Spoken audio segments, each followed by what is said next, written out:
Je vous remercie, Monsieur le Président. Ça fait quasiment un an, jour pour jour, que je vous avais présenté un vœu destiné à sensibiliser le gouvernement à la recrudescence des agressions contre les médecins. On avait passé le cap des 1000 agressions déclarées, on était à 1037 précisément, ce qui ne correspond absolument pas à la réalité. Vous m'aviez répondu que vous mobilisiez chaque fois que vous rencontriez un ministre pour alerter le gouvernement sur cette problématique. Force est de constater que nous arrivons en 2019 et que la fin d'année a été particulièrement éprouvante pour les médecins, notamment, si ce n'est qu'à Marseille, où un médecin a été pris en otage pendant 15 heures dans son cabinet. Un interne le jour de Noël, vous savez, de garde le jour de Noël, je ne vous fais pas un dessin, c'est jamais merveilleux, c'est jamais formidable. Il a été mis KO avec des séquelles.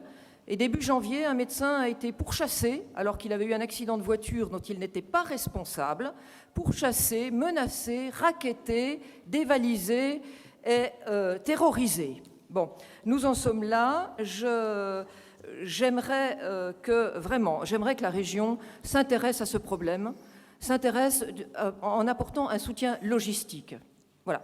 Je vous rappelle que le Conseil de l'ordre des médecins a fait une étude, je vous donne juste un chiffre, je ne vais pas vous noyer de chiffres, fin avril, qui a montré d'ailleurs que 72% des internes avaient envie de s'installer, c'est une bonne nouvelle, mais que les incitations financières, eh bien, excusez-moi du terme, mais ils s'en foutent complètement, à 58 à 78%, ce qu'ils réclament, c'est le soutien logistique des collectivités. Et dans ce cadre-là, je crois que nous sommes légitimes à leur apporter si nous en avons envie.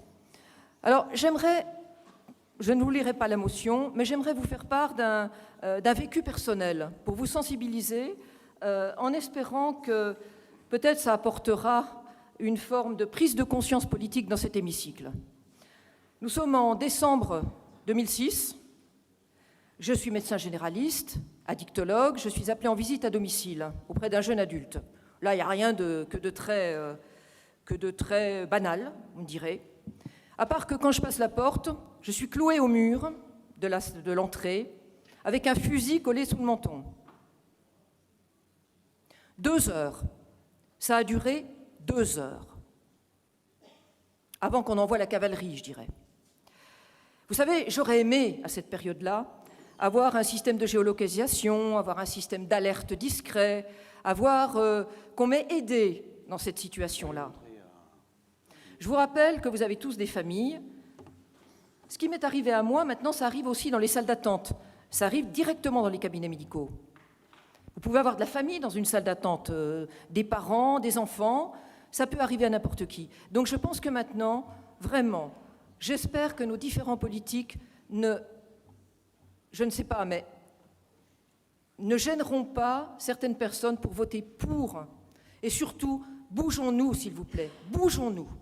Je vous remercie.